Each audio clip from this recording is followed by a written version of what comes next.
This conference will now be recorded. Hello and good afternoon, everyone. Thank you for attending or viewing the orientation webinar for members of the Project Review Committee of the North Carolina Balance of State, CoC, specifically concerning the calendar year 2023 ESG funding application and your role in scoring applications for this competition. Thank you for being here. Today is August the 10th. It is a little after 2:30 and we're going to jump into our agenda today. What we are hoping to do today is provide a bit of an orientation first to the North Carolina Balance of State CoC and some basics of the ESG program itself. We know that some folks on the Project Review Committee may have been doing this for years. We are happy to see you. And some folks may be newer, and that's great, and we welcome you to this work. So we want to start by making sure everybody's on the same page. We are then going to talk about reviewing project applications. We're going to talk about the scorecard itself, changes and innovations to the scorecard and the process within the Balance of State for this year. We're going to talk about what that means for you, what scoring looks like for you, what the expectations are, all the deadlines and next meetings and follow-ups to make sure they're on your calendar, what you can expect from us and what those next steps look like, as well as how to submit the application scorecards once you've been able to complete them. We are then we're not going to actually look at a sample application. I'm sorry, I didn't get that updated. We are going to look at the scorecard. We don't really have a sample application that's completed yet because the ESG office changed its program application for the ESG competition pretty significantly this year. So we don't have last year to really look back on and show you what typical responses might be. Okay, so for those of you who are new, let's start with some basics and talk about the North Carolina Balance of State Continuum of Care. So in general, what is a continuum of care or a CoC? A CoC is a regional or local planning body that coordinates housing and services funding for families and individuals experiencing homelessness. One of its roles is to promote community-wide commitment to ending homelessness. And it is a required framework and structure for applying for HUD homeless program funding. So a CoC is a framework for coordination, for funding, for coordination among the providers and community stakeholders within a given community or region toward the goal of ending homelessness in that set region.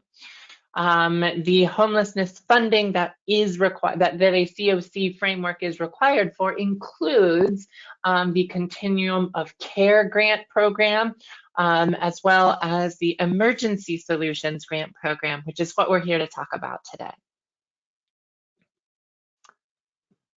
So the North Carolina Balance of State Continuum of Care is one of 12 CoCs across the state of North Carolina. Typically, the CoC structure you will most often see is in metropolitan areas where one county, such as Wake County or Mecklenburg or Durham, are its own CoC. However, that sort of left many rural counties without too many providers with which to have this coordination, this framework, this sense of communication and working together. So in order to maximize the ability to gain resources and benefit from coordination, many rural and suburban communities have come together. And what you see now in the light green are the 79 counties comprising the North Carolina Balance of State CoC. So we cover everything. We cover the geographic territory inclusive of the Great Smoky Mountains to the Outer Banks. And you all are representatives of this CoC and are in various places throughout the 13 regions that are within the 79 county continuum of care. So a little about the ESG program itself. The North Carolina Emergency Solutions Grant Office, which is the office under the Division of Aging and Adult Services within the North Carolina Department of Health and Human Services, they are responsible for issuing an RFA for ESG funding each year.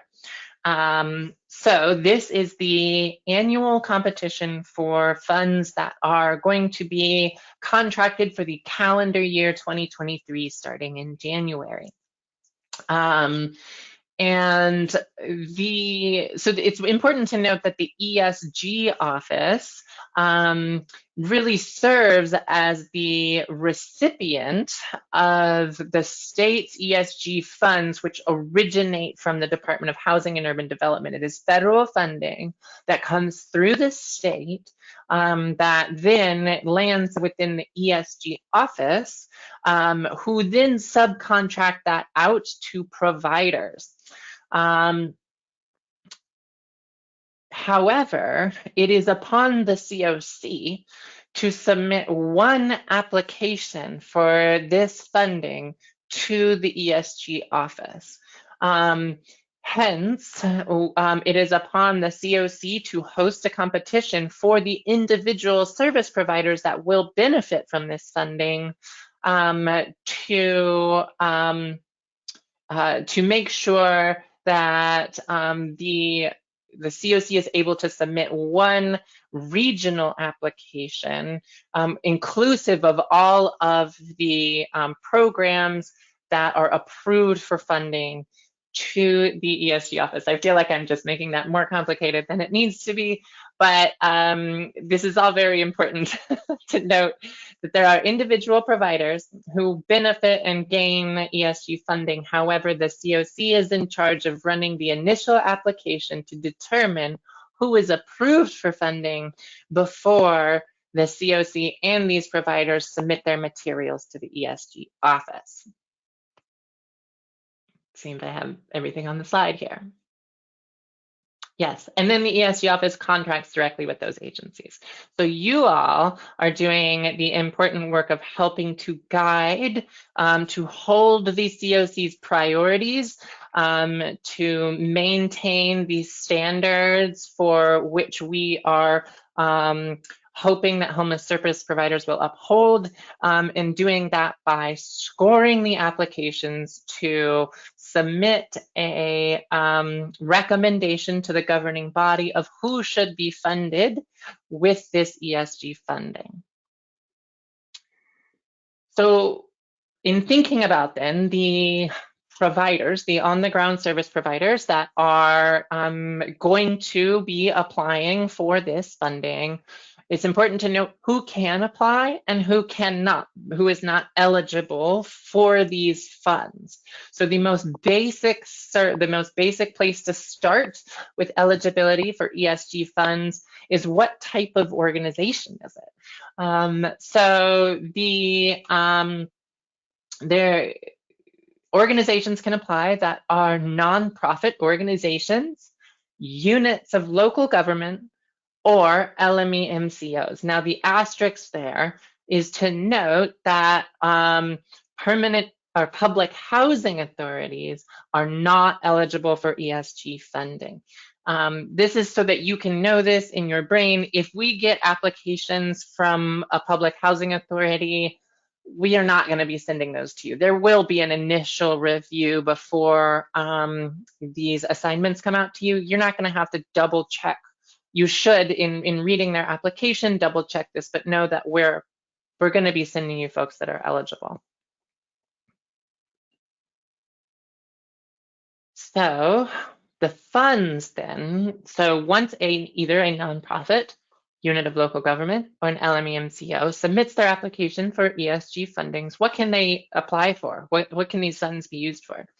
Emergency Solutions Grant funding is one of the primary sources of public funding for crisis intervention services, such as street outreach and emergency shelter. It can cover operations and services for street outreach programs, emergency shelter programs, rapid rehousing programs, homelessness prevention programs, as well as funding for HMIS, the Homelessness Management Information System, the database that is used to support good data implementation, coordination, and reporting for all of the programs utilizing these sources of funding. Note that domestic violence shelters, DVSPs, can very much apply for this funding as they are legally obligated not to use the same HMIS system that general population programs use, but they can use what's called a comparable database. So if you are reviewing programs for a DV shelter and you see things like Osmium or Apricot listed as a database system, know that that's still 100% acceptable.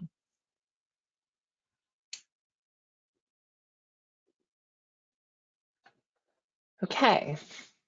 Any questions so far before we jump into some specifics about this year's grant program?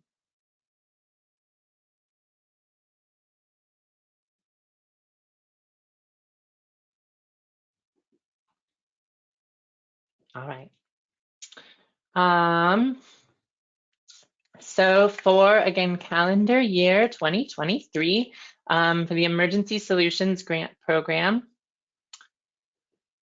let's look at the money first. There is a total amount available to the balance of state in $2,531,321. Now, if you are new to ESG, the ESG office itself breaks this funding down by region within the balance of state. So each applicants within each region cannot exceed the amount listed in this table. There are 13 regions that the 79 counties of the balance of state are divided up into, and each region has its cap as to how much money can be awarded there. This is done to avoid concentrating funding in one side of a very large geographic area and ensuring all communities have access to this resource. You can see these fundings here, these funding sources here. The amounts are then further divided into what's called the 60-40 split, where within the regional fair share, so let's say region 2 here in the western part of the state has a total amount available to the region of $118,794. The 60-40 split within that regional fair share means that 40% minimum of that must be allocated to housing stability projects such as rapid rehousing and homelessness prevention funds, which means that a minimum of $47,311 needs to be allocated to those types of programs. And that there is a 60% maximum for emergency services programs, including emergency shelter and street outreach. So in region 2, that 60% max is $71,277. You are not going to need to be worrying about which levels, if one application is going to break the 60-40 split. You are going to be looking at this application by application This is just for your information that all of the work that we are doing and that you are doing in scoring these applications and determining quality applicants within each region also then has to fit into 60-40 split, regional fair share, et cetera, et cetera. Any questions here?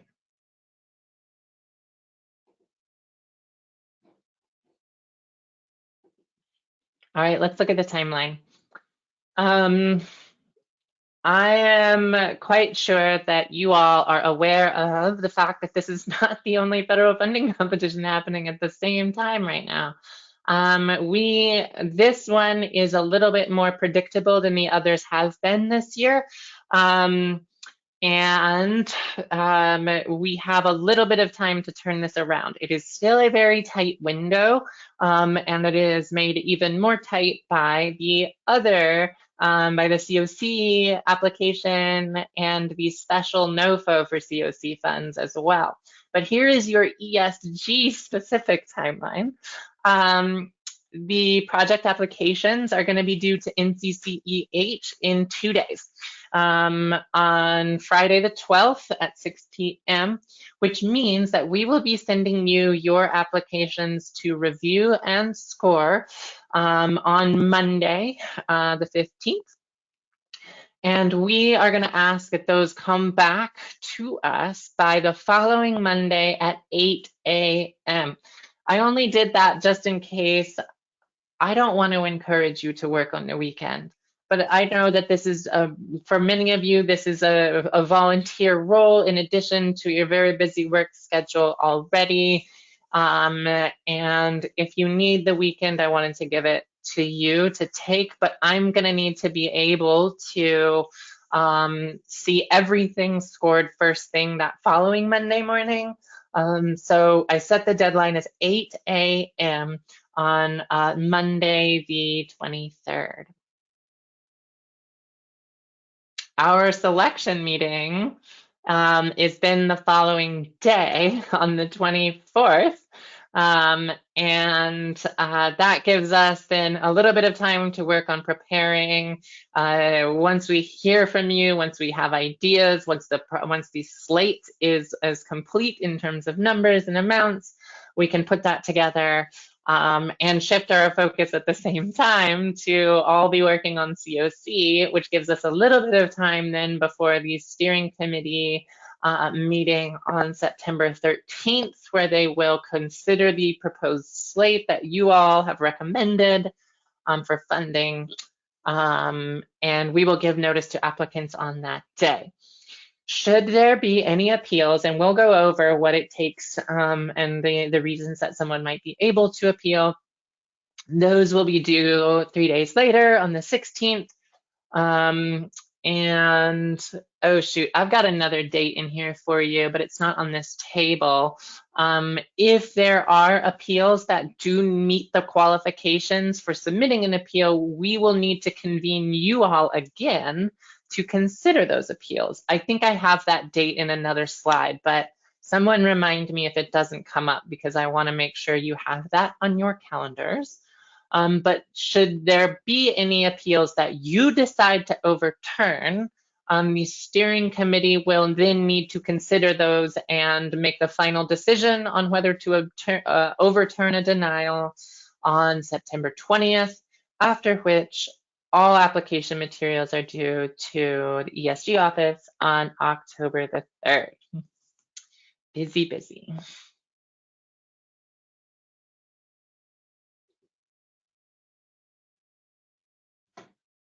Okay. So Laurel, I can't get my camera to Yes. work, so you can't see. This is Hey, Alice. Alice. So there was a message put out that the project review scoring would end it on the 19th, Friday 19th. So it's back extended to the 23rd. Is that correct?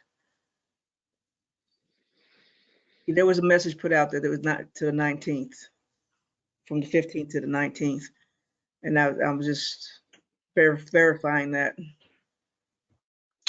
So this might be one of these situations. So I am certainly not above a typo, and that may have been the case, but this also may be the case, Alice, where there are going to be requirements of the project review committee for multiple funding competitions, and you may need to be starting a different funding competition scoring the following week, which I do believe is the case. Yeah, yes, Was it was. It it was overlapped. in your original, it The was in your original COC email through the scoring 19th. starts on the 22nd. I'm hearing multiple people talk at the same time. Let's go with Brian for right now, and then Alice will come back to you if that did not answer your question. Brian, go ahead. Email that you sent to the project review committee, you did say that the scoring window was August 15th through the 19th. So Alice, it has been extended through that Monday at 8 a.m.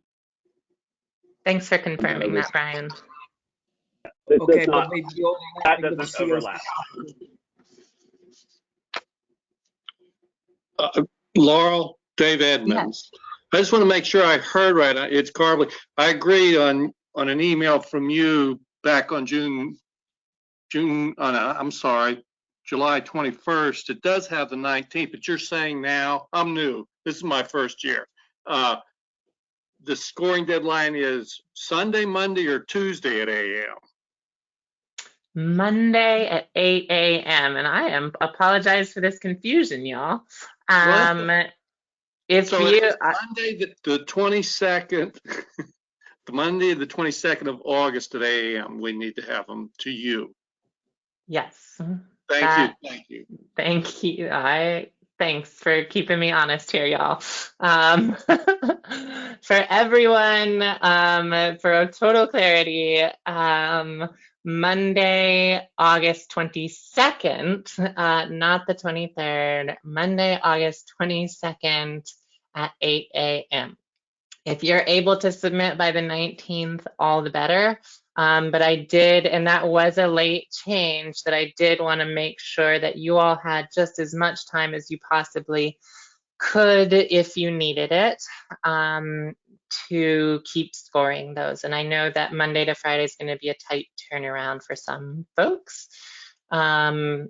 So apologies about the confusion. Thank you for the request for clarification. Are we good? I'm sorry, y'all. Thank you. Sure. Okay. All right. Well, this is exactly what I need from y'all. So I have good faith in this group already. This is, y'all are doing exactly what we need. Finding the details, right? Pointing out what doesn't make sense. This is good with NCCEH staff as well as with the application submissions that you'll be reviewing. So let's talk about the reviewing project applications and the role of the project review committee itself. And again, this webinar is for ESG funding.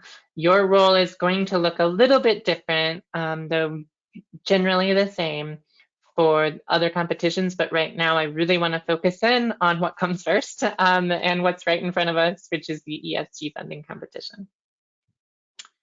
So y'all are super crucial to this this application process, this competition, to the ability of a COC to ethically and transparently do what we are tasked with doing, which is to submit a regional application and prioritize services that are implementing best practices, that are coordinating to the degree set by the COC in working towards ending homelessness in your regions, in the COC at large. So ideally, the project review committee is composed of at-large members and a regional representative from each regional committee. However, it is an important note that there cannot be a conflict of interest on the project review committee. So if if anyone here works for an agency that has ESG funding or is applying for ESG funding, please let me know right now, because I cannot send you applications to SCORE, as that would constitute a conflict of interest in your ability to fairly score applications from other agencies applying for the same funding source. If you work for an agency that has CoC funding, you will not be able to score applications in the next competition, but don't leave, because you can score here for ESG funding. That does not comprise a conflict of interest. So I don't think we have anyone here who's employed by an ESG funded agency, but please let me know if that's not correct. And please do so before Friday. The way that what we're going to be asking y'all to do here within ESG, because ESG applications are often renewal agencies, this is a fairly steady source of resources. So for many agencies, it has become part of just their annual applications for their general operating funds. So we see a lot of returning applications.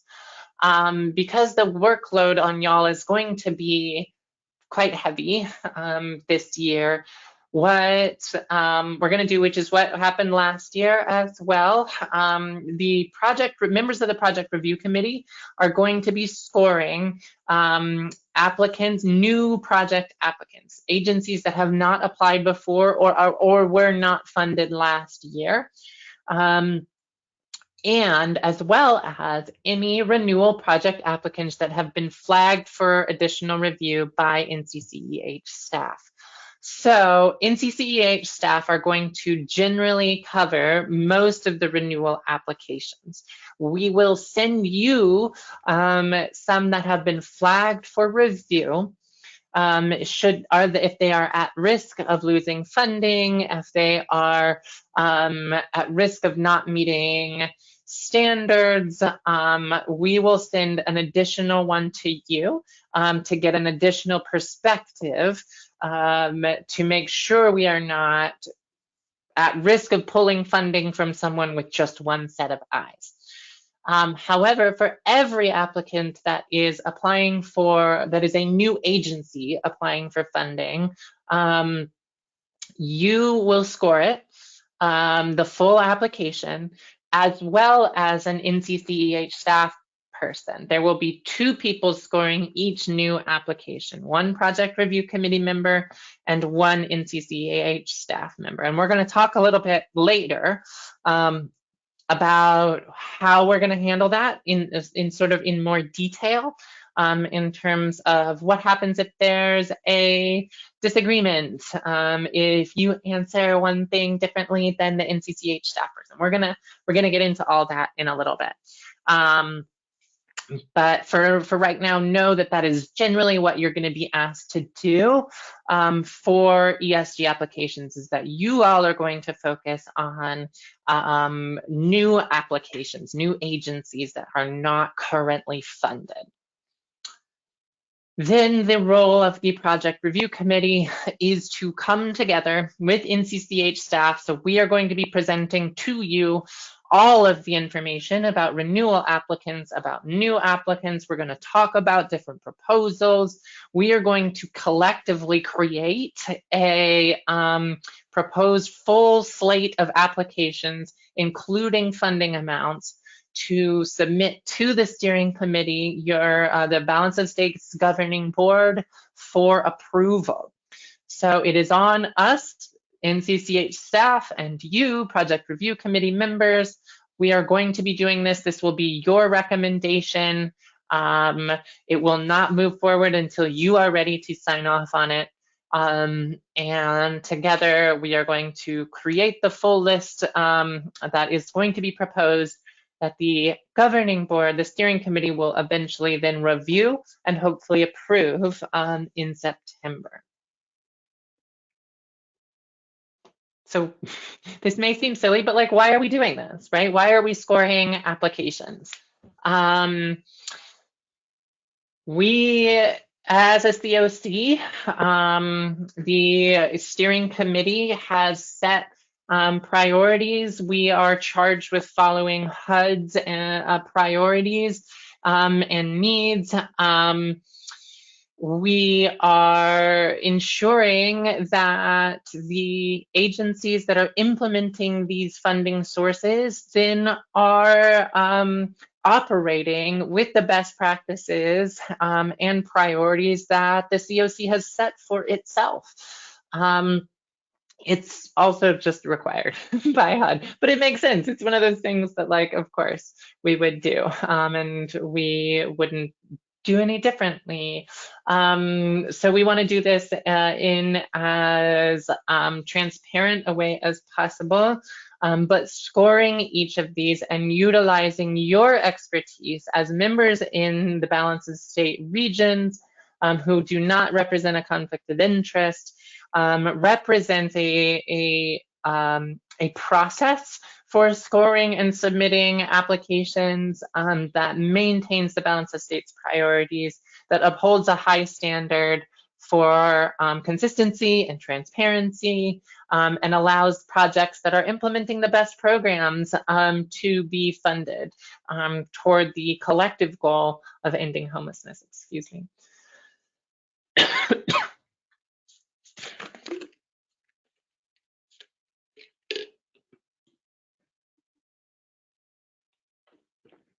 Okay.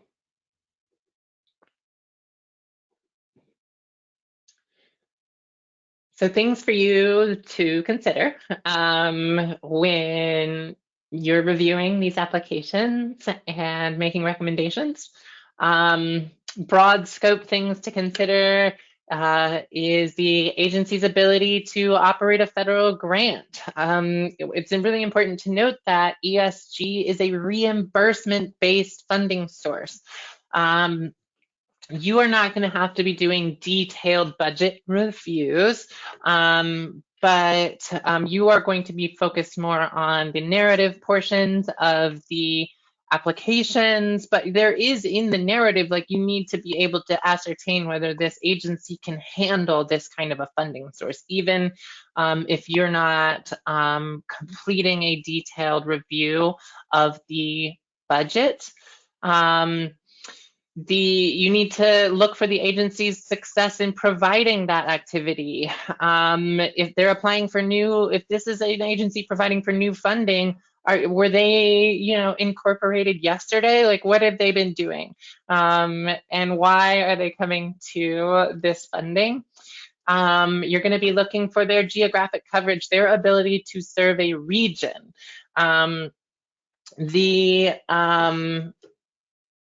Again, the balance of the state COC is comprised into 13 regions.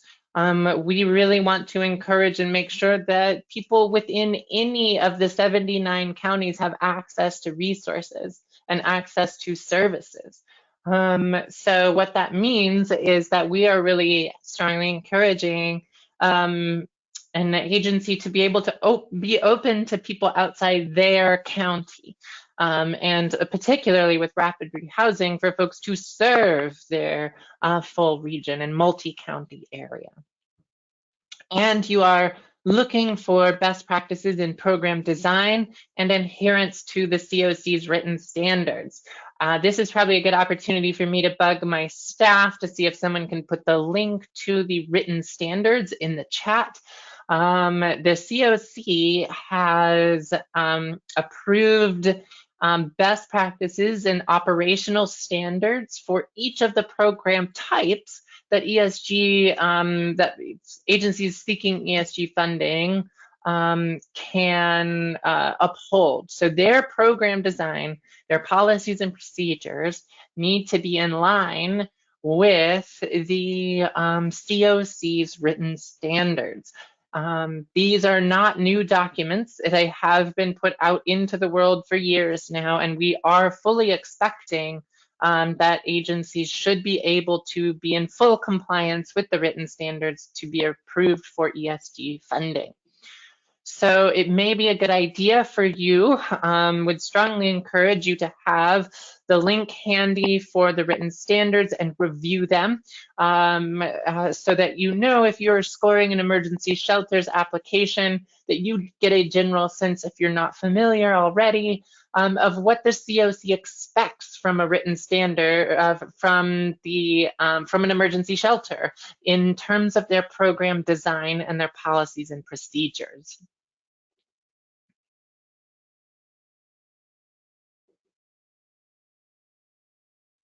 Okay. Let's see, is this where we were going to look at the scorecard? I think so.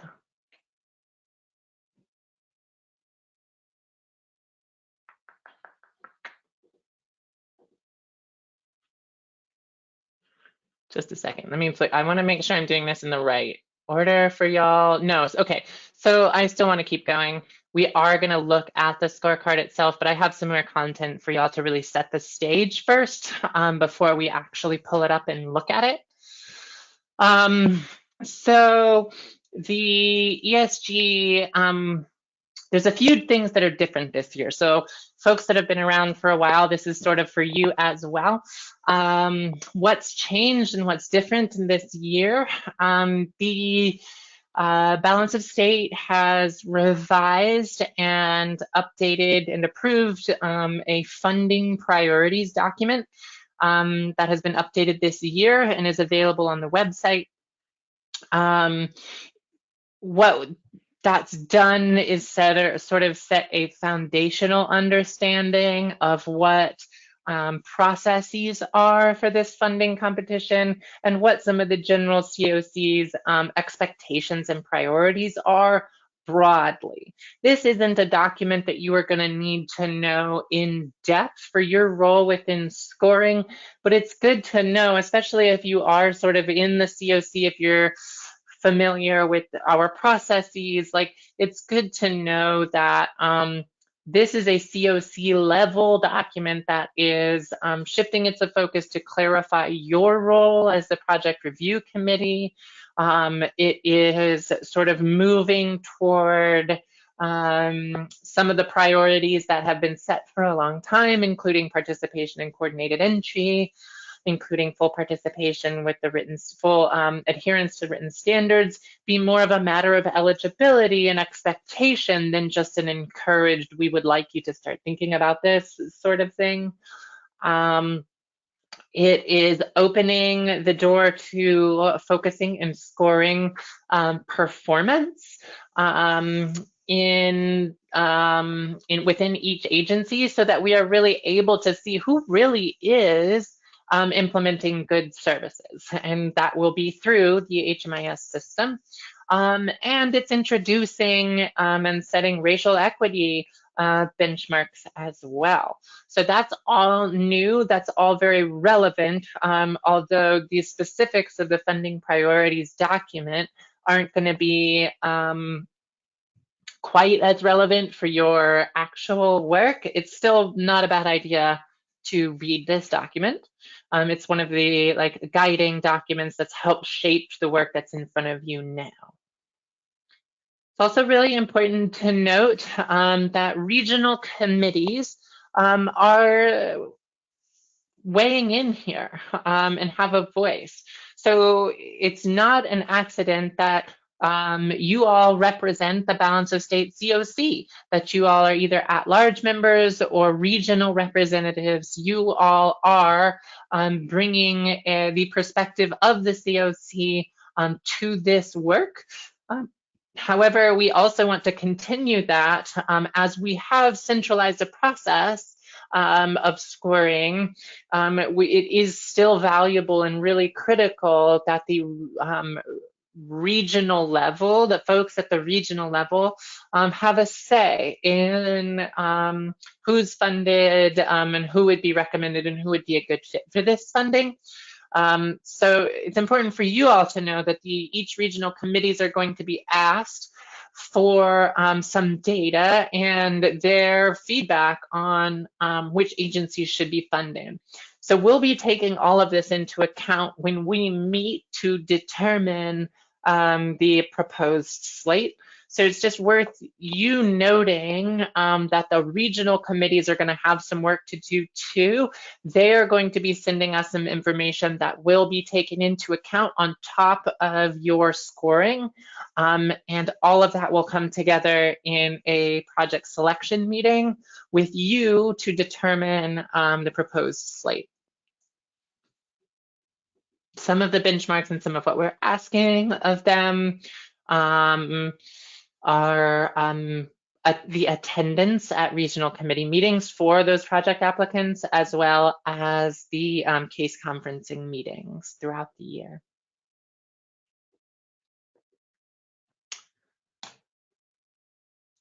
Here's the fun part for those of you that are not new to this process. We've changed the scorecard. We have been working really hard to innovate this process to get a better sense of just to be better able to assess agencies applying for ESG funding by what really makes a quality applicant for the balance of state. Throughout the past, so it's worth noting, if you don't know, that the ESG office writes the project application. Since this is their money, they write the project application. We don't actually even get to write what we want from people. So we are shifting the scorecard, and we are adding an additional document for folks to fill out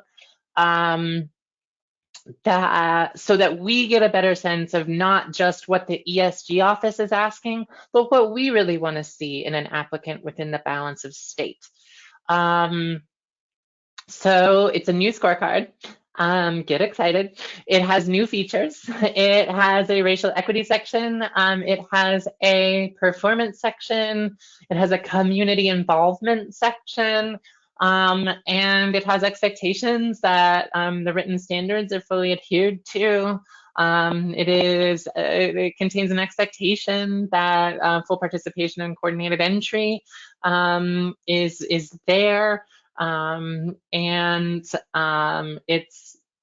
I'm really excited, and I hope that it goes smoothly. It is new this year, so as you're doing, even with my calendaring, please let me know as you see things that may not make sense. But I think this is really setting the stage for us to improve and create just a better system, a better process, and select the best candidates. So within that scorecard, let's talk about a little bit of what's inside of it before we actually look at the scorecard itself. First and foremost, there are thresholds. There are parts contained here where if they do not meet thresholds, they can't get funded. This is not a matter of how many points or how many questions were met. This is, they have to meet these. They have to be an eligible agency. We talked about this already, where the agency has to be a nonprofit, a unit of local government, or an LME-MCO. Does everybody know what an LME-MCO is? Some of you who are watching this recorded are like me, but you can't see that. So I'll say it anyway. An LME-MCO is the local management entity, managed care organization. The organizations that utilize Medicaid funding to provide behavioral health care, among other things, for those of y'all that are in them. So this is things, places like Partners Behavioral Health Care, VIA, Trillium, and others. So anyway, an ESG applicant has to meet the eligible agency type. Full participation in coordinated entry is required. What that means is different, though, depending on what type of agency they are.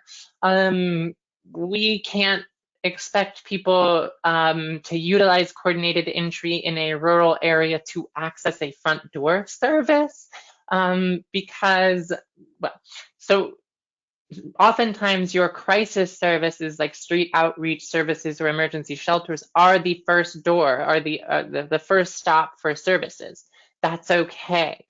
So they should be, what it means for an emergency shelter or a street outreach program to participate in coordinated entry is different than what it means for a rapid rehousing program or homelessness prevention. And I have some of this on the screen here. So emergency shelter projects don't have to take someone from the coordinated entry system, but they do have to refer people to the coordinated entry system.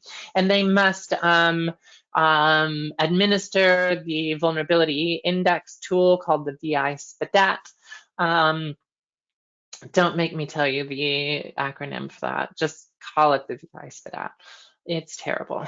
They do need to submit information to the local coordinated entry system, and they do need to attend regional case conferencing meetings. Now, rapid rehousing programs need to also attend those case conferencing meetings, but need to accept all of their referrals specifically from that case conferencing meeting and from their by name list into those programs. So what we're looking for here is that the emergency shelter and street outreach programs participate and send people to those programs, and the rapid rehousing programs are taking all of their clients from that list. Okay. Thresholds. Back to thresholds in the scorecard. We are looking for the fact that they submitted all the right documents. Not gonna lie, ESG is confusing because part of this is requirements set by the ESG office who has the money. They are distributing the money, but it is upon us, the COC, to score applications based on what our priorities are. So we ask for some things that the ESG office doesn't, and the ESG office asks for a lot of things that we don't need. So finding everything that's needed is listed in the instructions document that what has been sent out. We have a full webinar. I have high hopes that people will, that these agencies are going to be able to submit the right documentation, but that is a threshold. If not everything is there, we cannot score them. They also have to, of course, answer all the questions. You're looking for alignment between the budget request and the activities. If they submit a budget request for, $30,000 of rapid rehousing funding, but they complete the emergency shelter section of the project application, we don't know what to do with that. We can't support that application for funding. You're looking for their ability to meet their spending targets.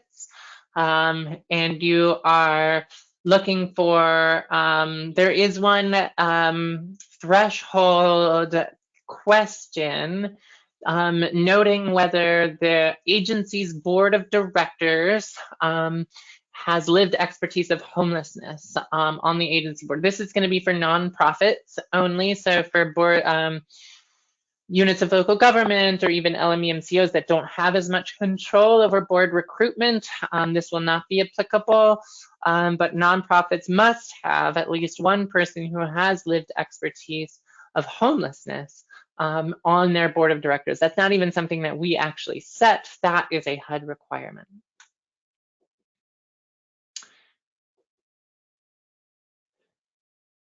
What you're going to do with each scorecard is you are going to be reading in depth what the question is on the scorecard. Each question then will will show you where to find the answer in the project application or some of these supplemental materials. And you're going to be judging whether the information provided meets what is there in the scorecard. Whether the information provided is either met or unmet. I think this is different than last year where there was maybe a partially met. We are moving more to a met and unmet situation where there is also an opportunity for notes. I'm going to talk about the reason of why we're going to do that in just a second, but just so you know, you are looking to make a determination whether the information provided meets the stated need there in the scorecard or not. And you will mark met or unmet. This is not a situation of points. It is usually up or down for each scorecard question. There is the column for notes, especially if you are marking something as unmet. Please make sure that you are putting thorough notes in that column to demonstrate why you chose that. And there's a total at the end of each section. And so this is getting into the why we're having just a straight up or down for each scorecard question.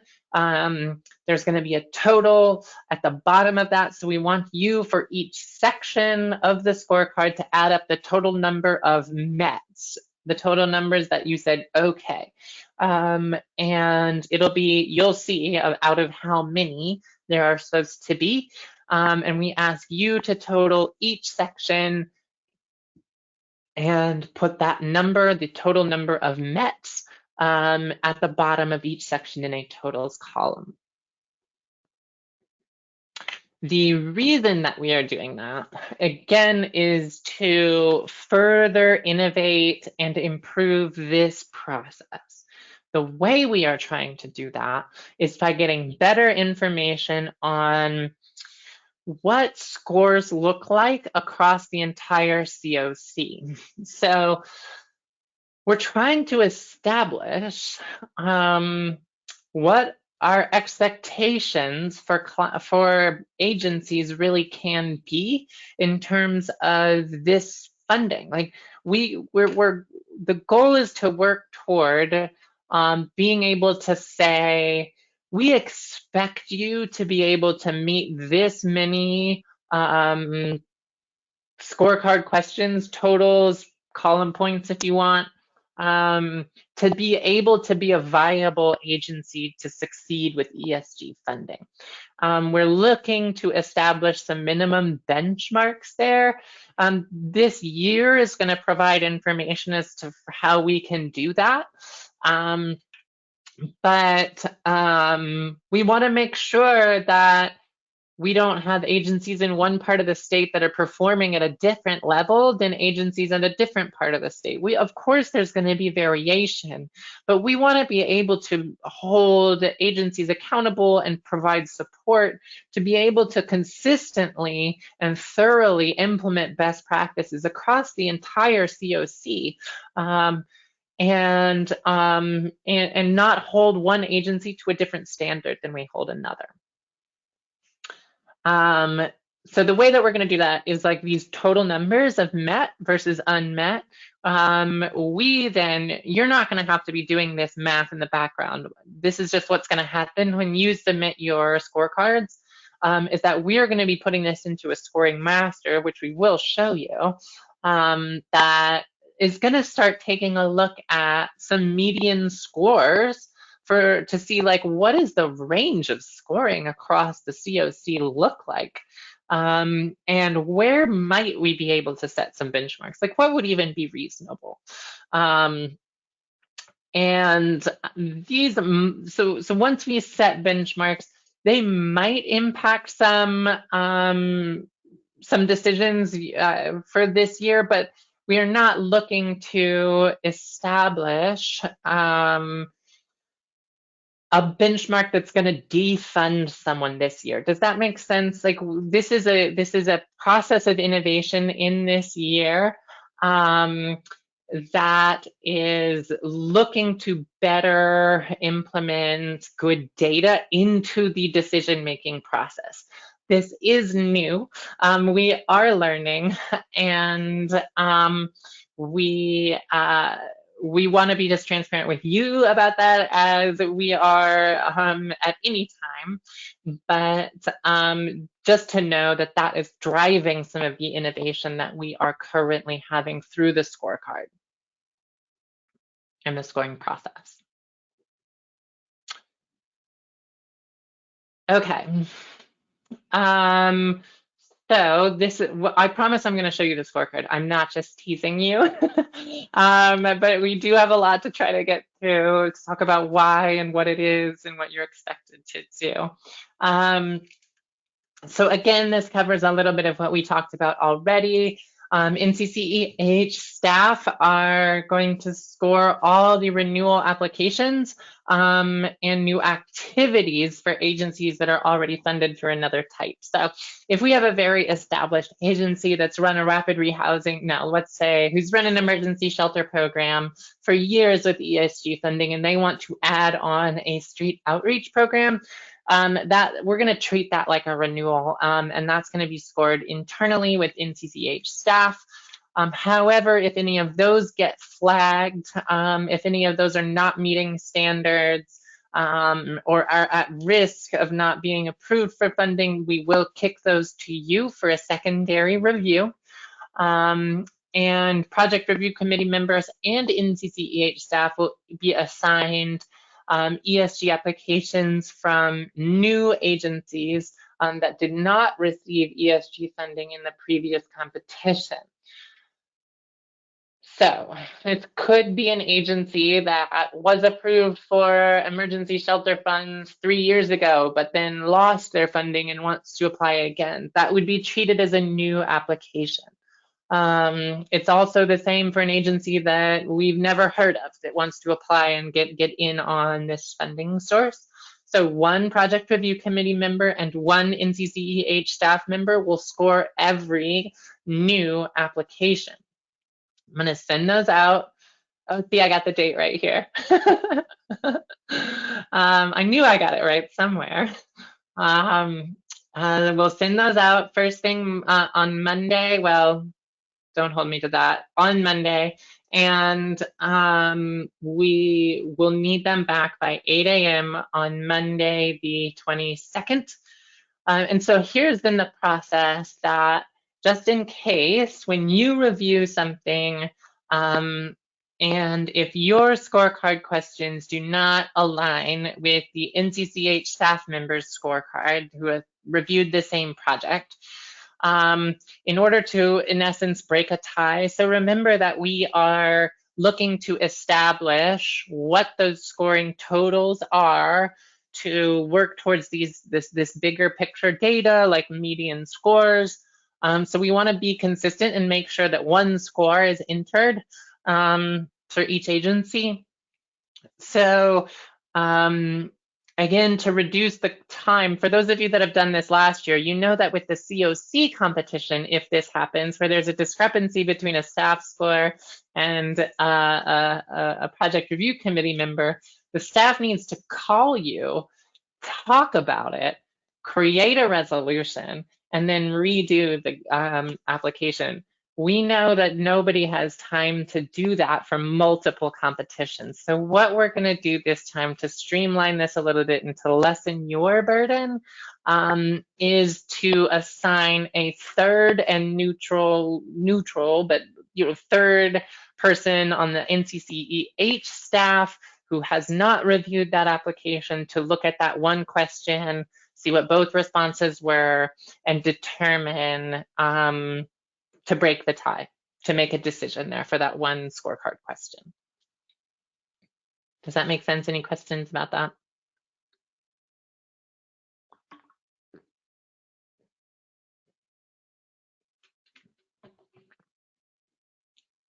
Okay. Y'all want to see the scorecard? Let's take a look.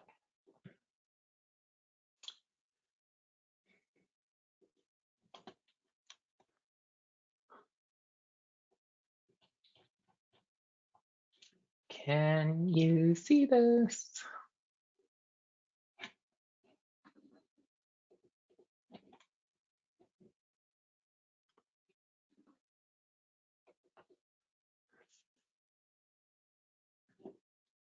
Everybody can see it okay? Adriana says yes. So. All right. This is what we are asking you to do. So note that there's a section here. You start with thresholds, and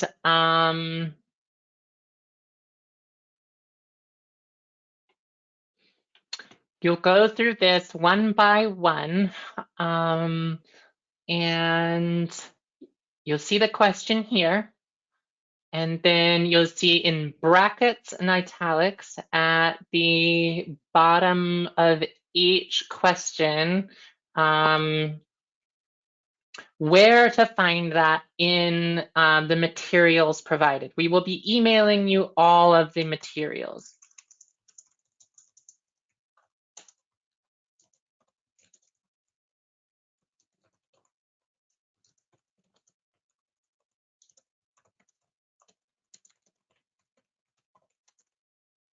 Then in this column here, this is where you write met or unmet. Note that this first section is for the threshold. So it's pretty serious if they don't meet any of these or any one of these. So go through these, each one. And let's say this again here, does applicant submit all required materials before the deadline as established? This is going to list, well, like you're looking for everything here, right? Like this, you're just checking to make sure that all the required information is there. Note that this is going to be a little different for a new applicant versus a renewal, but make sure you're just looking to these bracketed and italicized information here as to where to find the answer that you are looking for.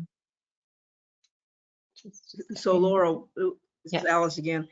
Mm-hmm. So we don't have to see if those documents are complete. They can send like in a budget in and have all zeros or something. Would that be an unmet? Well, so let's take a look at that. So let's say, let's not look at the budget for the sake of argument, because that one's a little more complicated, but let's say they submitted their project application and the project application was only half completed. In this one, they submitted the document, right?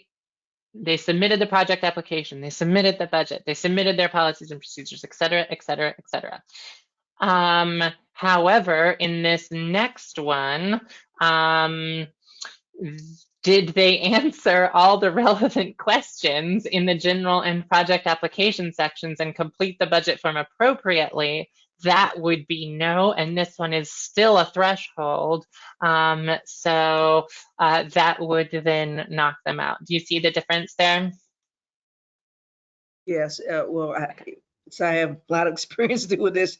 I've seen applications where they put their policies and procedures down, and some of the criteria is like the racial equity, and they don't have any procedure for that. So to me, that's incomplete policy and procedure, and it should be unmet because they don't meet all the priorities that we set.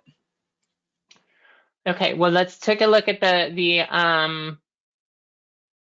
again, so the threshold question here reads, did the applicant answer all relevant questions in general and project application sections and complete the budget form? So what you're talking about is may not be a threshold. So Alice, we have been trying to get at that. I remember this from last year too. So this question is saying, did they submit the materials? The second question is saying, did they answer the questions? Is there something on paper? Were they even thinking about generally the right things?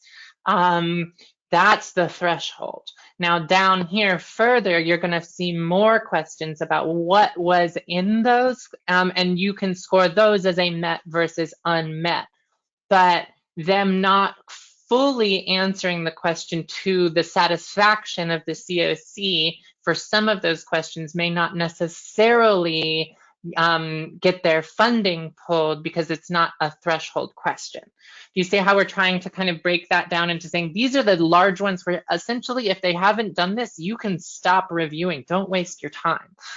We want to make sure we're doing a thorough review, but if they're not meeting a threshold to be able to like submit a quality application, there's not a point to move forward. Beyond that is where you can get, and we will here get more into the weeds with what constitutes a met, what constitutes not met, like etc. And what you would hope to see. But with these first ones, like this is the broad category that essentially says, should we even continue? We've seen agencies try to submit something that is just totally incomplete, or they just are not even eligible as the type of agency that they are.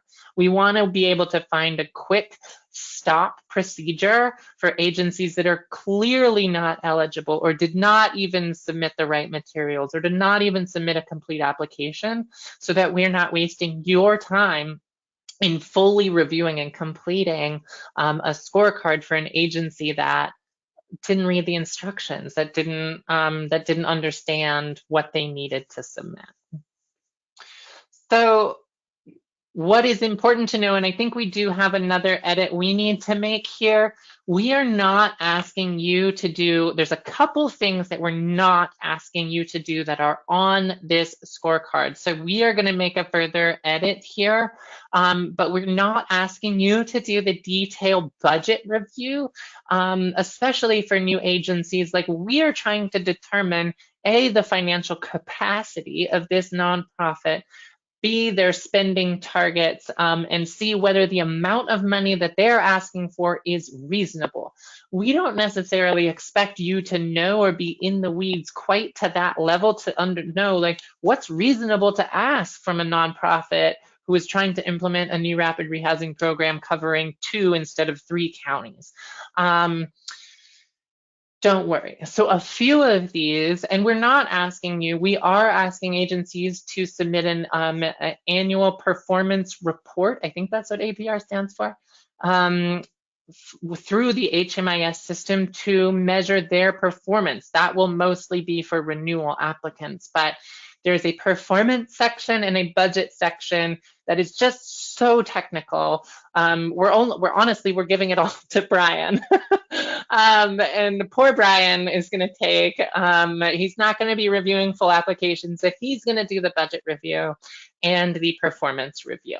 So what you're going to see when you don't see this on the application now, but what you're on this scorecard, but what you will see come Monday is you're going to see a few of these questions marked Brian Alexander. If it says that, you don't need to score it. That's his work. And so you're going to be looking for everything that does not say Brian Alexander, unless your name is Brian Alexander, and then dive in. So here then, so these are the thresholds. And here is this total that we talked about. So what you're going to do, again, you'll see there's 6 total here. So if this is met, met, met, met, unmet, and met, here you're going to put 5 in there, 5 or 5 out of 6. Does that make sense? Can I make a suggestion? Yes. I just want to make sure because we will have 2 reviewers on all of the new applicants and any flagged returning applicants. I think I heard you say that if they did not meet a threshold, that they did not need to score the rest of the application. But because we may have discrepancies, I think that we have to do a full evaluation. So that if there is, one score has them all met and one score has them all met, but 5, it's going to be hard to do like a full review if the entire scorecard is not done. matter what happens in the threshold area, you should do a full review, a full score for, and use the full scorecard to do that, just so in case there are discrepancies between staff member and a project review committee member, that we don't have to come back to you and say, hey, you've got to score the rest of this. No, I agree with that. I agree with that, because if there is a problem and then you have to then score the rest of the card, and that's be time consuming. Yeah, all right. I think that makes good sense, y'all. And I think I'm so hesitant to sign you up from where work. I want to save you work where I can, but I think that's right. I do think that makes sense. So please do score the whole thing, even if there's a threshold not met. I do think that most of agencies will meet all the thresholds, but should there be one that doesn't, please do score the full scorecard in case there's a discrepancy on those threshold questions. Yeah, that makes sense. So then there is a one question section under project need. And this is where you can start diving into a met versus unmet review. Again, this is when it says section 1 here, this is section 1 of the project application itself, which will be one of the attachments in the email sent to you. Does the applicant include a detailed description of their mission? And do the services described seem relevant to that mission? So this is sort of what Alice is getting toward, where it's going to be up to you to make that call. We've been trying to be as specific as we can be with what we mean by that. But you know, it's up to you to make the determination of whether their services seemed relevant to their mission. You know, we encourage you to take the spirit of the application as well as the wording. We don't want people to, of course, submit bad applications. And at the same time, we want to make sure that we are scoring the whole application and, you know, not pulling funding for a typo. Like, it was somewhere in that balance, right? We want you to score the application. We want you to score what's provided in front of you. You can't read beyond what's been given to you, but also to look for the spirit and the comprehensive understanding of the content that is within the written word there. We move on to a section on organizational funding and capacity. These are the ones where you're going to look for. Some of these are going to be Brian questions, and some I think are going to be yours. So just look for which one is yours. Don't worry about the ones that are for Brian, and look to where, again, section 2, organizational capacity to meet HUD guidelines, question 1. That is question 1 of section 2 of the project application itself. We have a section on equity this year. I'll stop you for a second. So when we add up, say there's 2 sections that Brian is supposed to score, how do we add ours up? We just add up the ones that we add up? Yes. You know, first score, yes. Then, okay. All right. Yep, great point. And don't count his, Brian's. Okay. Great point. Yep, just add up the ones you score. Great point, Alice, thank you. Equity section is new. You will note here that some of these questions are not in the project application. That is because much of this is pulled from the supplemental form that the Balance of State has included in this year's competition. We're really hoping folks have read the instructions this year because this is new. It is a new requirement. It is an additional and supplemental form. This, for those of you that have done CoC competitions or scored CoC competitions, this basically mirrors the racial equity questions that we were able to include in the CoC competitions. We're just pulling them into ESG now. But so we are venturing outside of what the ESG office has written in their program application and including our own form here. So for some of this, you're going to be looking at their policies and procedures. For much of this section, you're going to be looking at the supplemental racial equity questionnaire or supplemental information form, depending on how it's named in their naming convention. So let's take a look at some of these. Do their policies and procedures include a diversion? Oh, that should say diversity, equity and inclusion statement and or racial equity statement outside of the anti-discrimination policy. This is an above and beyond thing. We get it. Not every agency is going to have that, but that should be included in their policies and procedures if they have one. Do they provide guidelines and program rules in a language other than English? That should be answered in that questionnaire. Do they have any client-facing bilingual staff? So this section is focused on that. These are much of the same questions that are in the CoC application. And this will be new. We are not expecting, this is not thresholds, right? There are going to be agencies that do not meet some of these questions, and we're expecting that.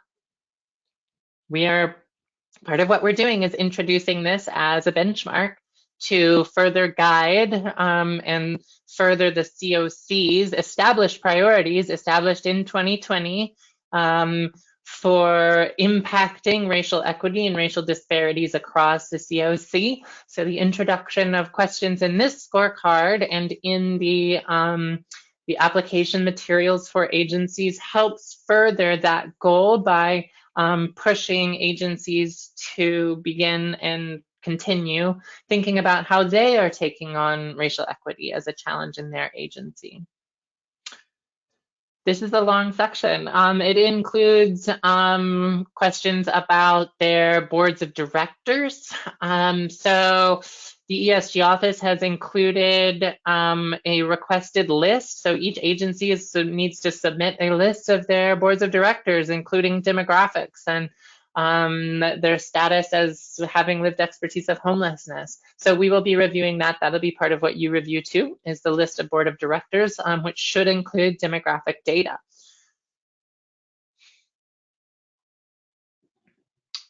Okay, from equity, we then move into the agency's relationship to community.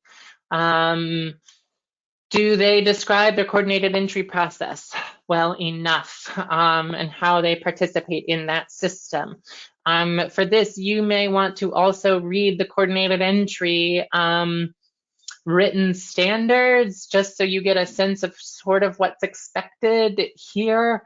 And do they demonstrate how they fully participate or will fully participate in the local coordinated entry system and attend or plan to regularly attend case conferencing meetings?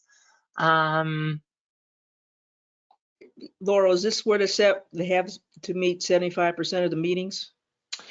We are setting that as a benchmark, but that information is coming from the regional committees, Alice. You are not having to determine how many regional committee meetings they attended. That's a very good question.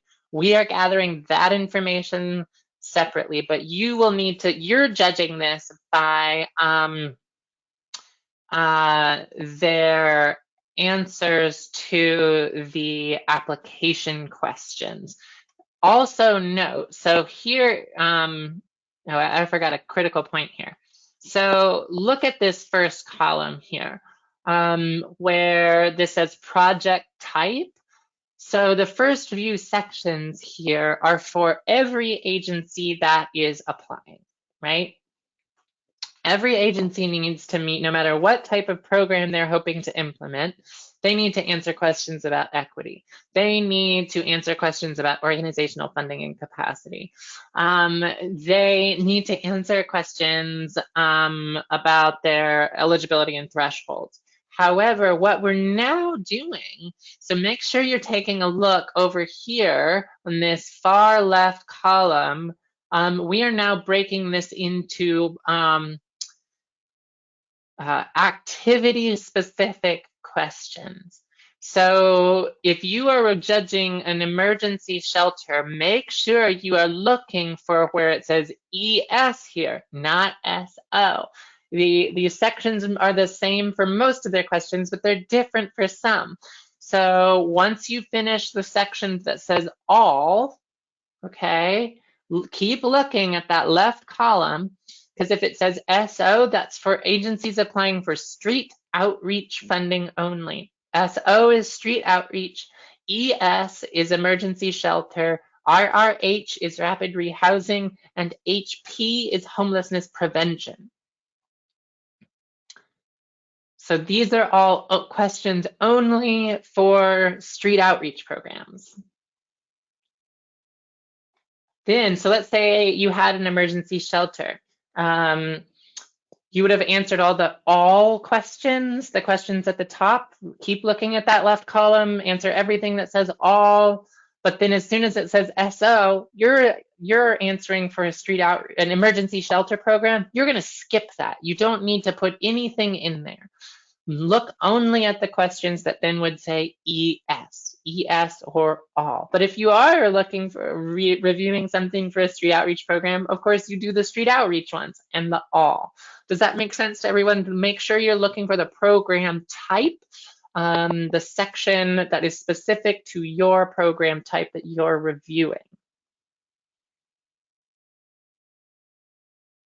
And Laurel, as I understand, say an agency is applying for, say, 2 or 3 different projects. They have to do a separate application for each project. Not this year. Yay! New innovation. Thank you, ESG office. They do not need to submit a separate application. There may be separate and different supplemental materials. But no, there is a consolidated project application this year. So what you'll do if an agency is applying for more than one program type, you will simply move to the other section of the program application to find your answers. You will not need to be reviewing, multiple applications. Difference from this year, but as opposed to last. Clear as mud. So again, each one of these sections, now the questions themselves may look a little bit different, especially between emergency services like street outreach and emergency shelters, and the rapid rehousing questions are going to be different than those, right? However, they are all going to have these sections here. So let's just take a look at the sections. So we've got agency's relationship to community. We have project performance. Now, this is what Brian's going to do. We do not expect y'all to dig into the weeds of an APR report. That is just too much. So Brian's taking on the performance section. You can skip this, and it will say, when we send it out, it's going to say Brian on it. So you don't need to do that. So you will do relationship to community. You're going to skip project performance. And you'll go down to program design. This is where you are reviewing their policies and procedures. This is where the scoring goes beyond just what's input on their application form, and where you're really reviewing their agency documents as to their policies and procedures. Again, you want to have the written standards for that activity type probably up on one side of your screen or printed out somewhere so you can reference it.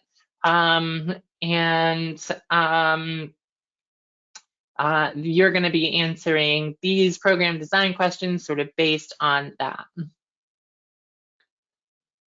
Essentially, if this is for emergency shelter, remember, does the project ensure that participants are not screened out based on the following: having too little income, active history of substance use, having a criminal record, history of domestic violence, or failure to provide identifying documents? So if you see something where,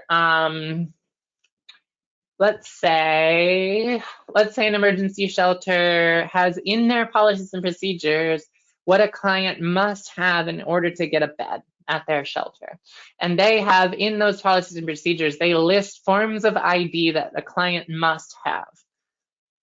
That is not in line with the written standards and is right here identified as a reason that you should not screen people out. These are listed and bulleted here because these are common ones that we have seen over the years. So for example, if someone does this one where they do insist that someone has a form of ID in order to get a shelter bed, you could say not met here. Does the applicant adequately explain the agency's experience with implementing emergency shelter? This is when you're going to have to judge, like, do they know what they're doing? And this is in their project description, question 7, that's the application itself. And do they have an adequate plan to improve exits to positive destination? This is going to be, again, the project application. Is all of this sort of making sense to you all? We can keep looking at each section, but it's going to be similar.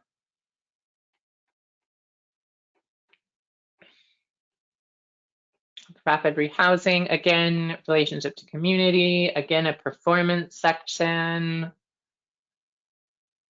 Again, a program design section.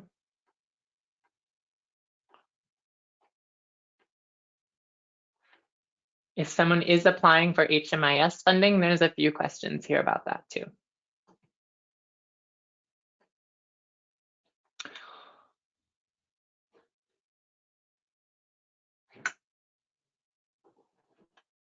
Okay, that's it, y'all. That's the scorecard. So we want you to let us know if you're having trouble with it as you're doing scoring. But again, we are asking you to kind of take a look at what's in front of you and make the best determination that you can. Then you will submit your completed scorecards. So we will send you in an email the scorecard and all the documents that the agency submitted. You will only need to send back through a Smartsheet form that we will give you the link for. You'll just submit your scorecard back to us through that Smartsheet form. You'll fill out the brief form. You will save it as a PDF and upload your scorecard through that form. That way we can keep track of who submitted what and for which agencies. Right, but always email us if you have questions while you are scoring. Again, then we will all meet on the 24th at 1 p.m. Please, please, please have this marked on your calendar. We will need to attend this. And we will be discussing the projects you reviewed. We will be creating the proposed slate of applications and dollar amounts for the September 13th steering committee meeting. And you also need to hold, there's that date. I knew I had it in there somewhere. We will meet again on September 19th at 1 p.m. So also please make sure you have this date saved. Hopefully we won't need it, but we might. Then, but it's worth knowing that not everyone can submit an appeal if they were not approved for funding, it does not necessarily mean that they can submit an appeal. In order for them to do that, they need to have demonstrated that either the project review committee or NCCH made a clear error,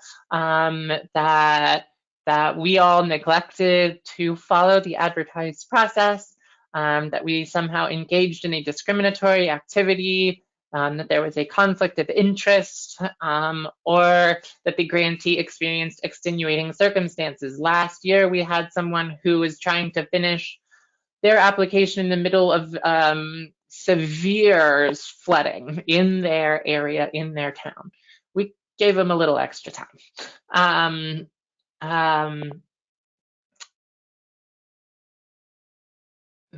If there are such appeals that note these circumstances, one of these circumstances, we will need to reconvene and to decide whether to overturn. So this is only applicable to projects who have been denied funding. You will need to meet to determine whether to overturn the decision to exclude that project.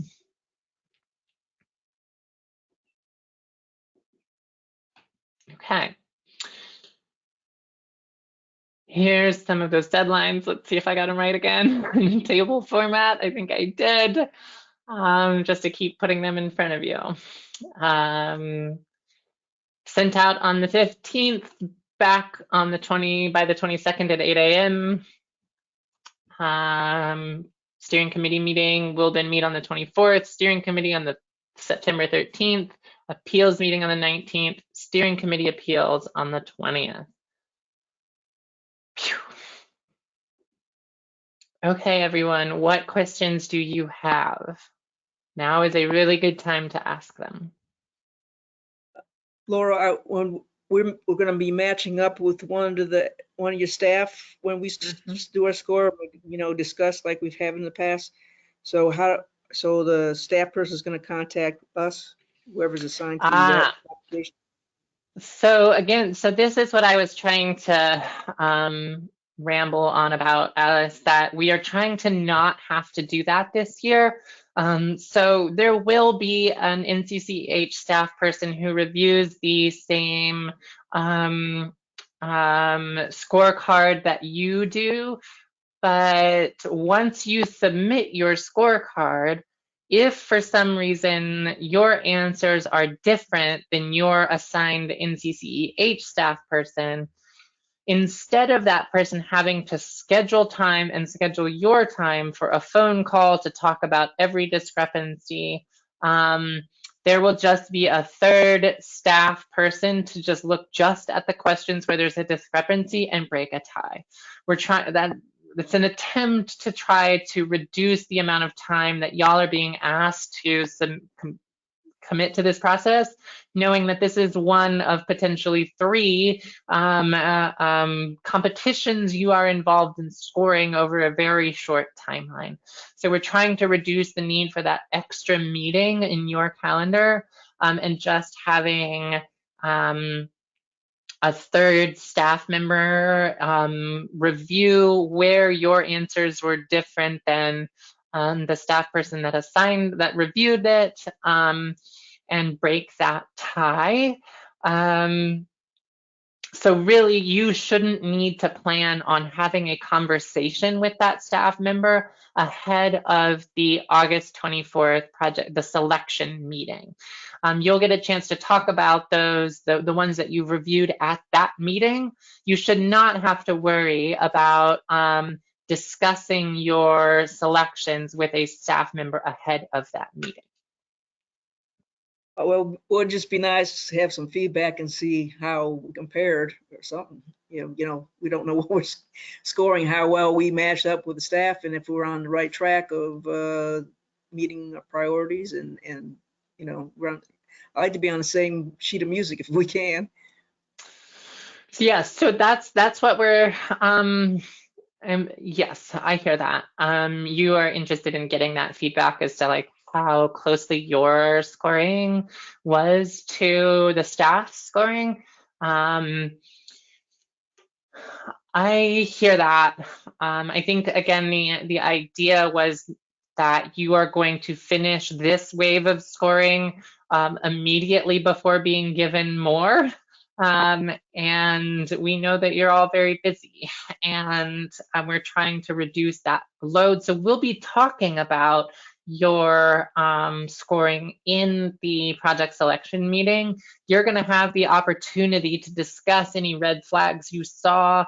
We'll talk about when there was tiebreakers. If it's just like one or two here and there, it may not be that consequential.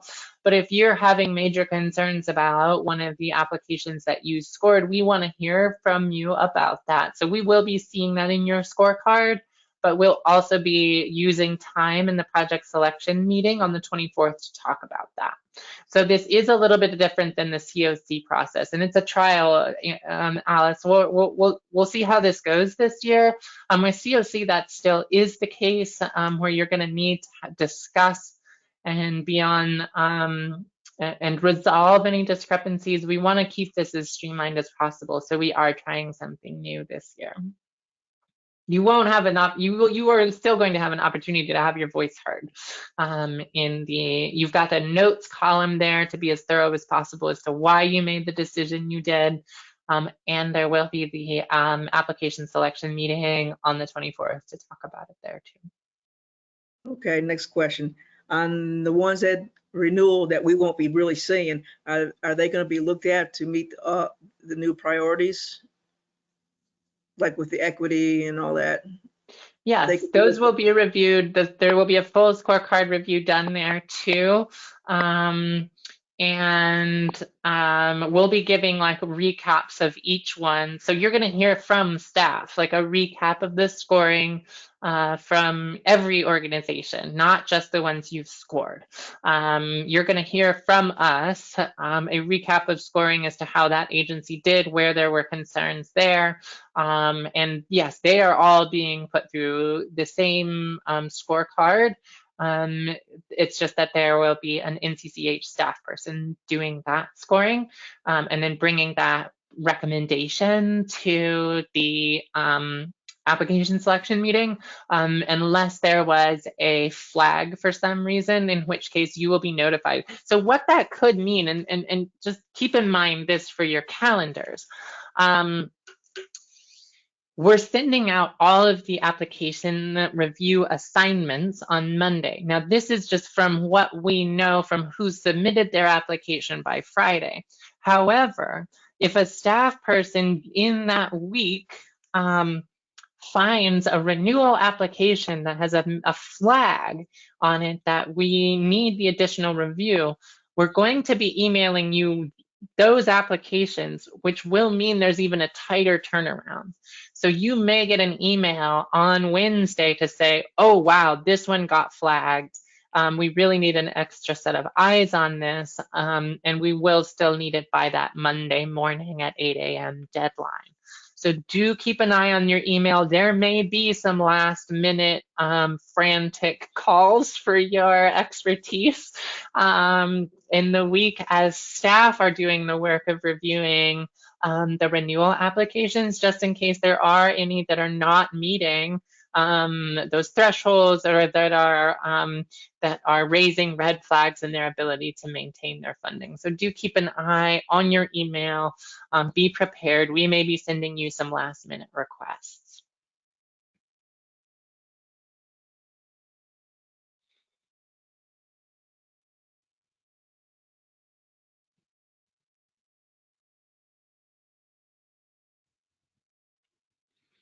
Other questions?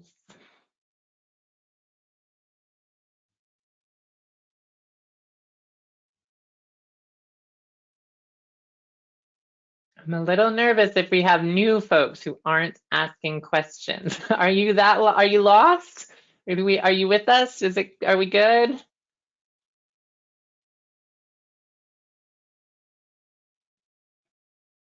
This is Dave Edmonds. I'm a new person. I think you've done an excellent job, Laura. I guess until I get in there and get my sleeves rolled up, I understand the concept and my responsibilities as a new person. Schedule's fine. So until I see this thing come up on Monday, the 15th, whether it's 8 a.m. or 8 p.m., I'm Yeah. not pressing you on this thing. It'll be before 8 p.m. And I'm trying to be humorous about it because I'm learning from this also. And I'm looking Sure. at this opportunity to learn more about grants and homelessness. But I understand that as I'm going through this, you or somebody's available by email if I really get bogged down to through my analysis, and so I go on there and do these links that you talked about to get some background on how I'm going to score. But yes, I'm not intimidated, but there's a lot of work to be done, and obviously I want to do as best job I can. But knowing that there's resources out there, I'm ready to jump in there and try to do this. Let me ask one question that I need to follow up on. You said by Friday, you need to know if we may have a conflict, that somebody has submitted an application. And I just learned the other day that the organization that I represent maybe, but they haven't decided yet whether they're going to fulfill this obligation request by the 12th, this Friday. So I need to find out now, does that disqualify, if they do submit an RFA, does this disqualify me from evaluating other ones from the complete process, or am I just not allowed to do certain things? No, that's an excellent question, Dave. And I also really appreciate and champion your just desire to get into it and figure out where you won't know because you don't know what you don't know right now. That's wonderful.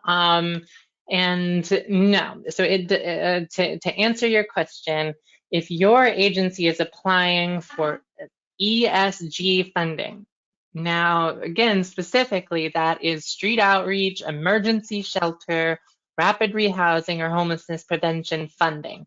If they're applying for CoC funding or public housing authority or youth funding or United Way funding or veterans funding, all of that is totally different, and you do not have a conflict of interest.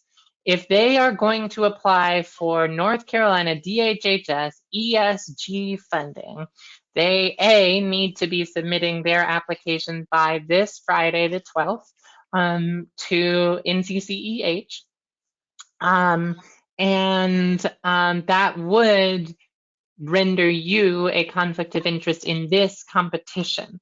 However, if they are not then seeking funding for the CoC competition, for example, you can still score as a member of the project review committee. You can still score in the next competition. You will not have a conflict of interest for the CoC competition if your agency is not applying for that funding source. Am I being clear? Yes, I believe so. Now, is this, and I understand Brian is still with us. Brian has sent emails, and I've already responded to him, that I would be able, if back to I'm getting all my letters mixed up here. Back to this competition, if I become ineligible for that, but I could still do under Brian's CoC competition, the two other programs that we're talking about. That's Okay, I'm pretty good. I need to do some follow up to see if they're going to submit this by Friday, and I'm pretty sure it's an ESG if they're going to do it.